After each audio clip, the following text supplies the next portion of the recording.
Hey friends, I'm Rebecca, and this is Resilience Rebecca, where we have real conversations with real people about real life. We talk about the messy middle, the not so fun parts, and the getting back up on our feet and how we do that. I'm joined today by our fellow resilience traveler, Ida. Now, Ida is a celebrated entrepreneur. She has seamlessly transitioned from a computer technology background into the digital marketing media landscape. As a founder and CEO of Just Minding My Business Media, LLC, and a Sisters Circle Empowerment Network, Ida has showcased innovation and leadership. She's an international best-selling author and hosts the Just Minding My Business podcast, where she features a diverse community of expertise from all around the world. Her vision is to be the premier platform for business owners to amplify their voices globally, providing actionable insights, inspirational stories that empower, inspire, and educate audiences and enrich our communities. Welcome, Ida. Hey, how you doing, Rebecca? Boy, you sound like a powerhouse. Well, it always sounds better on paper. Well, I know you, Ida. I know you are a powerhouse. Thank you, my dear. Yeah, absolutely. So, we are here today talking about my favorite, not so fun to build, but we all need it topic, and that is resilience. Now, I don't know about you, but I think resilience comes to us the hard way. Yes, it does. Yes, And it so does. I'm actually going to ask you, would you mind sharing a story with us about how you feel like you built resilience in your life? Oh, wow. Mm, in my life. Okay. Just anything you want. Okay, well, resilience, I think as soon as we understand life itself, resilience pretty much kicks in at almost every level of our Mm. lives because one day, I always say, one day you feel like you're on top of the world, the next day the world is on top of you. And Yeah. once you realize that life is hills and valleys and there is no getting around it, then Right. you begin to understand how resilience is important in every aspect of your life. I mean, for example, in my business, just minding my business. Um, I've been doing it now for over 10 years. And it was tough. It was rough, tough, and give it up mindsets. And with that being said, I had to develop resilience because it was a rocky road. It wasn't like, I'm going to do a podcast and then everything was smooth. It was Oh man. yeah, it definitely was not like that. It was like, oh my God, what have I said yes to? Mm. But having that I wanted it to work. I wanted it to work. And that's another piece of resilience. How bad do you want it? How bad do you want it? Oh, How bad do you want it? I mean, because at the end of the day, when it's me, myself, and I, we can easily talk ourselves out of stuff. oh man. Can we ever? Yes, it's like, girl, you got all this to do with this. You sure? You know how we get to talking in our head. Absolutely. And it's like, okay, and when I reflect back to beginnings, it has been, I really didn't know what resilience really meant until Hmm. you get in it. Right. Once you in it, you get a clear definition. Before that happens, it's a word in the dictionary Hmm. that you had to memorize maybe for spelling or whatever or vocabulary class. But you Right. don't, when you're younger, you don't really see it, even though we've all been practicing it Hmm. throughout our lives, but we never defined it. Right. Right. Yeah, yeah, definitely. It definitely becomes very real. Yes, yes, for So sure. when you feel like life asked more of you than you were willing to give, when you were in those resilient building seasons, what helped you just get back up and keep putting one foot in front of the other? Jesus. Oh, wow. I mean, I'm a prayer, and and I know for a fact I can't do nothing on my own. On my Mhm. very best day, I'm a mess. I like that. My best day, I'm a mess. And I prayed about it constantly. Should I really be doing this? Are you sure? Because you know how everybody has their style of talking to God and Jesus, and He knows me best, and He knows I'm a straight up, to the point kind of girl. So Right, that's what got me through. And then the other piece to that is being obedient, because being in that space for over 10 years, not only did, doing the podcast, but life kicked in as well. right. I was a caregiver, I worked a full time job, Mm, a child. mm, So all of that had to mesh together. right. Sometimes it's a lot, huh? Yeah, most of the time it's Most a of the lot. time, all of the time. Yes, there's no time when it isn't a lot. You know what I'm saying? So, with that being said, that resilience kicks in heavy and hard.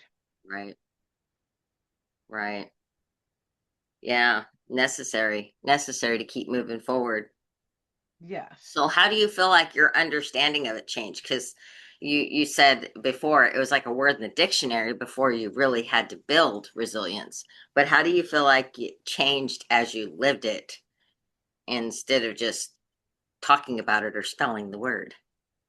Well, now it's a part of the DNA because, now that I know what it is, what it looks like, what it feels like, and I realize it's never going to go away. It's here to stay as long as I'm here. And it becomes a whole lot easier to deal with it. I mean, putting systems in place, Hmm. putting management, so to speak, Right, kicks into play because um, what I find in all aspects of our life, there has to be some type of management. right, right. Yeah. Like the importance of like in management, would you say that's kind of like routines that you put into place? How would you break that down to somebody who's saying, I need to build resilience to get through this season. I'm overwhelmed. I've got we'll take your story. I have a caregiver, I've got this child, I'm working, I've got all this stuff going on. What do I do? Well, for me, management became a thing where I did a lot of prep before the event. Mm-hmm. Preparation always makes things a whole lot easier. For example, when I was caregiving with my husband, you know, everything like medicine, Mm-hmm. 7-day week planner, Mm-hmm. all popped and put in the little cases. Yeah. Meal planning. I cook several different things, and then we can leftover a few days worth. Uh-huh. Business. It's like I have designated days that I interview people, and I also have designated days that I process those interviews. So I set up, and I'm not always strict to it, Mm-hmm. but for the most part, I am strict to it because I've seen the difference when I don't prepare Right. and when I do prepare. And then Yeah. there's times when, left field kicks in, something from out of nowhere. It's like, okay, here we go. And then you have to readjust Hmm. and then get back on the wagon. And as you do it, it becomes clockwork. You don't even think about it. You Right. just you just do it. But getting into that place can be difficult, Right. to say the least. But what you think about is, if I get this under order, under management, my life is going to be so much easier. And Mm. that's the prize. I'm surprised.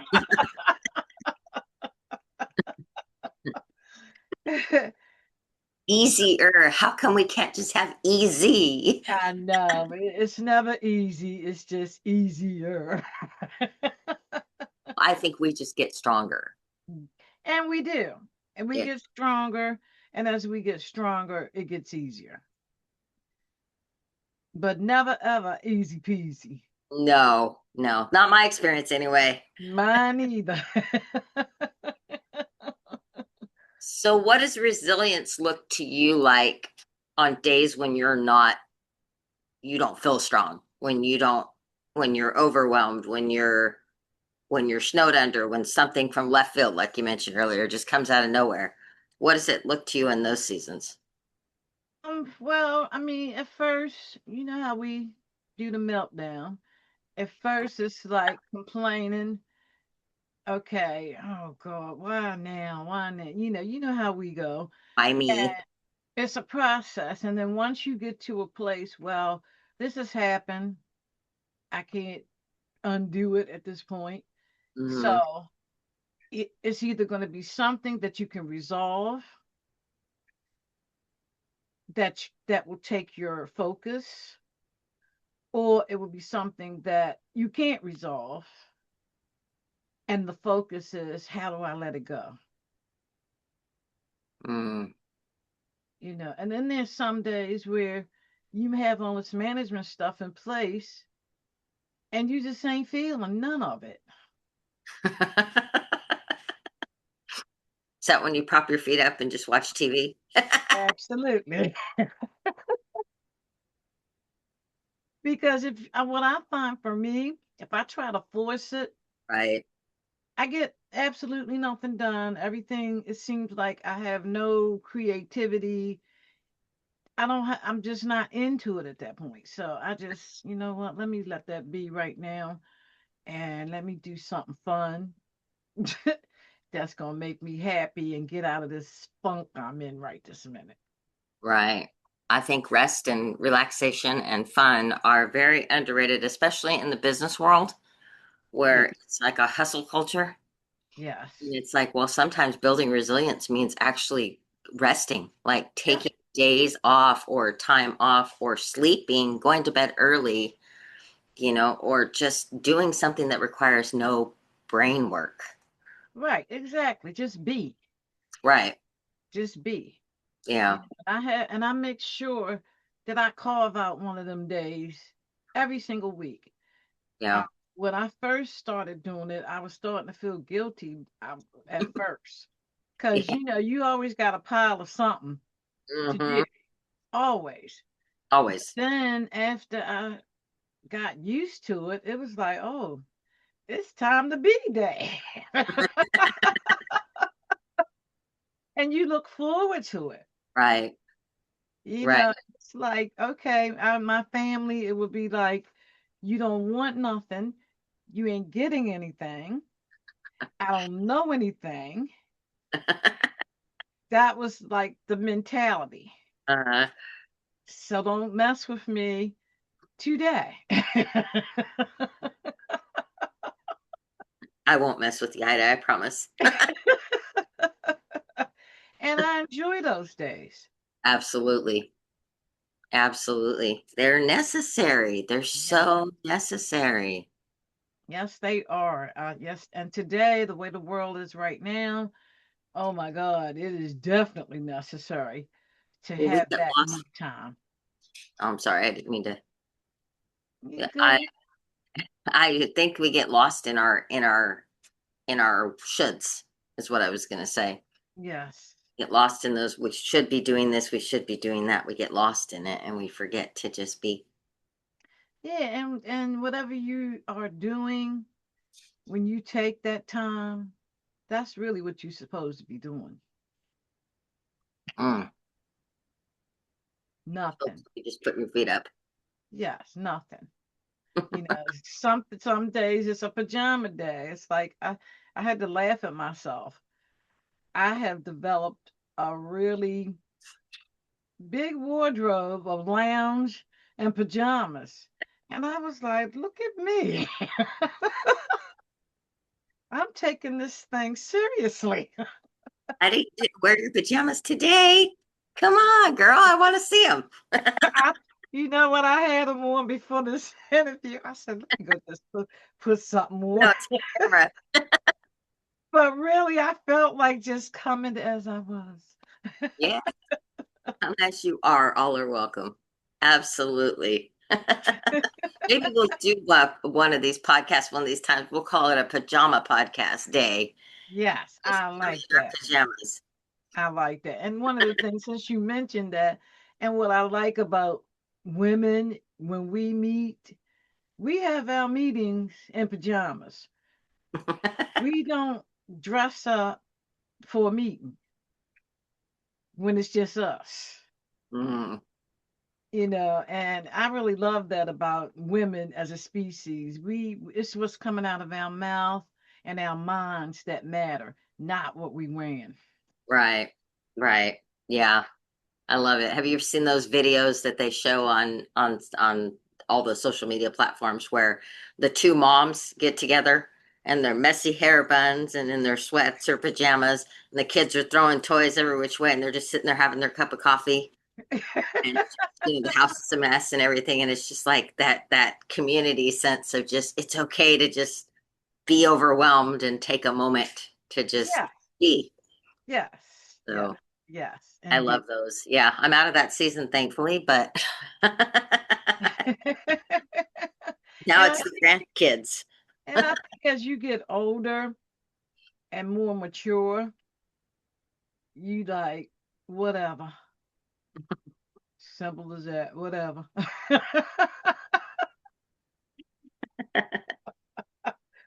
So you're saying that you believe that rest and relaxation and pajama days and all that kind of stuff are necessary to build resilience in your life? Absolutely. Oh my Absolutely. goodness. And maybe a little bit of ice cream on top. Can't forget the ice cream. Yes, I do. I really do. Absolutely. I like that. I like that ice cream. Uh, Well, I think sometimes based on based on building our lives, building our resilience in our lives, that there's going to be days where we need ice cream more than others. mhm, And I know a little bit of your story, so I know you've had disappointments and seasons of pain or hurt. And when you get in those seasons, how do you find that you because we already mentioned rest and relaxation, but are there other tips and things that you lean into to kind of pull yourself, maybe not out of that disappointment, because I think we need to be in those feels sometimes. But do you feel like there's things that you latch onto that you can kind of pull yourself up, back up on your feet during those seasons? when I get in those seasons, depending on how deep it is, I go into what's called quiet mode. Mm, I don't really communicate no more than I have to. And it's all about me doing inward work, yeah, that's pretty which is something I find is necessary daily because, and then when things happen, it's really necessary to go really deeper than you would do on a daily basis. And, I just kind of went through that phase. It started somewhere around August good. Hmm. where I took from August and really until 2026 Hmm. in a quiet mode, looking at everything, Right. looking at, what happened to me and forgiving myself Hmm. for it happening, understanding that it wasn't the it wasn't all me. Right. I was being who I am, and somebody took advantage of that. Mm. But in those situations, you always want to take the blame for other people's bad behavior. Mm. Maybe I should have did it this way. Maybe I should have, you know how we do. Right. And, I had to go through that in order to get rid of it and really get past it. I had Hmm. to evaluate it Right. from every single angle, as well as other things, you know. And it was a eye-opening moment for me, Right. and I'm glad I did it because Uh-huh. now I've defined much more clearly what's best for me in my skin. Oh, wow. I like that. I like that. What about the people, Ida, that tell you it's too hard to face it when I'm in the middle of it? Like I can't even figure out how to I can't figure out how to go quiet. I can't figure out how to do those things. Well, I mean, one of the things, everything needs to, no distractions. Everything needs to be silent because Hmm. you need to hear you. No music, no TV, just nothing but you, me, myself, and I is what I call it. And sometimes it might bring out tears. You might cry about it. You might beg, and then you need to bring the spiritual piece in play as well. Because when we get weak and we can't do things on our own, we can always call on Jesus. Mm. Always. And you ain't got to worry about nothing getting out. You ain't got to worry about none of that kind of stuff.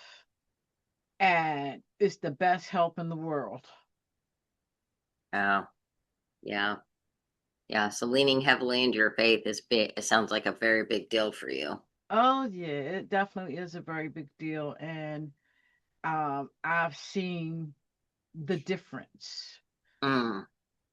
when I wasn't as faithful as I am now. Hmm.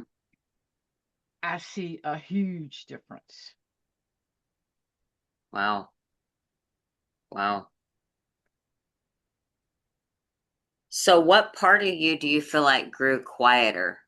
Is it as you're building strength? Like there's parts of us that get quiet. Like you mentioned earlier, it's a quiet season. So what part of you gets quieter in those seasons?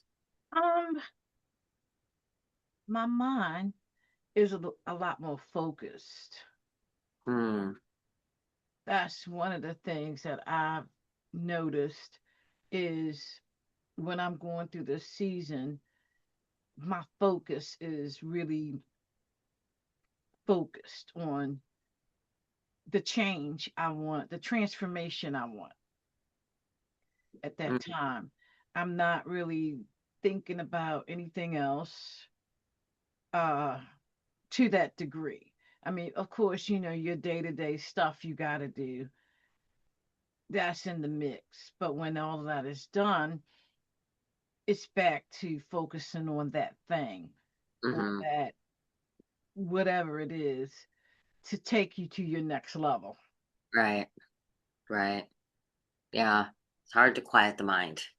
Yeah, that's very hard, very hard. Even sleeping is difficult. I was looking at something on one of the social medias, and the lady is laying in the bed, supposed to be asleep, and she thinking about something somebody said at work. Then she thinking about what she gonna have for breakfast. Then she thinking about what she cooking for dinner, and she's supposed to be asleep. Yeah. And that's I could relate when I So saw related. it. Unfortunately, so relatable. So quieting your mind is definitely a very hard thing, and it takes practice. It doesn't happen all at once. It's something that you have to focus on and be intentional about. About quieting your mind. Yeah. Yeah. So what does the word resilience, what is your definition of the word resilience? Uh, Pretty much hanging in there until it passes. Hanging in there till it passes. Hanging in there until it passes, because I mean, it's like, I heard somebody say, uh, that, when obstacles come Mhm. and you either have to figure out how to get through it, over it, around it, and then once you get around it and over it, out of it, God says, that a girl. Now here's the next one.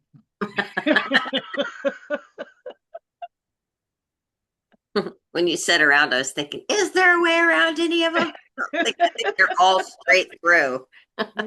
Yes, I mean, it eventually goes to the next level, but it's always going to be another one Hmm. that you're going Absolutely. to have to issue in resilience. Yeah, absolutely. It's like the small hills, small hill, small hill, whoop, mountain. Yes, exactly, exactly. But like you stated before, it just makes us stronger. It gives us wisdom. It gives us something that we can help the next person with, Mm, because at the end of the day, you're either going to get ready to go into it, you're in it, or you're coming out. Just those three conditions. That's hmm. it. Either come out battle weary or hopefully battle prepared, Yes, yes. And the longer you fighting the battle, live, right? the longer you live, the more you get battle prepared. For sure. And so if you were a thesaurus, my favorite, I think my favorite book ever, if you were a thesaurus and the word is resilience, what is your synonym? Oh, okay. Let me think about that. Ah, that's a good one. I ain't see that one coming. Rebecca. Okay, the synonym for resilience. I have to simmer on that a little bit, because it could be um moving out, because it's a movement kind of thing for me. Mm, It would be moving through it. moving Something, through it. moving through it. Um, Escalating, moving through it touches my heart. Mm. Oh, I like that. Touches your heart. Yeah. Well, that's the real deal when it touches your heart. Yes, moving through it. Moving through it. I like it. Well, Ida, I want to thank you for coming on today. What a privilege it was having you share your thoughts on resilience with us. I love hearing the stories and the but whether they're battle weary stories or coming out of the on the other side stories, they're all, I think, something that we can all learn from and grow from if we just take what we can use out of what's shared. And so I thank you for sharing your thoughts today with us. Appreciate you, my friend. Thank you so much, Rebecca, for inviting me. I'm very much honored. Thank you. Absolutely. And I want to thank everyone for listening today and here on Resilience with Rebecca. It has been a wonderful time of sharing and learning and growing. If anything spoke to you today, I encourage you to share this podcast, this recording with somebody who can benefit from it, because that's what we're all about. We're all about helping each other up, encouraging each other when we're in the messy middle and moving forward. And as Ida said on her thing, it's about moving through it, right? Yes. So let's move through it together. Thanks for joining us today.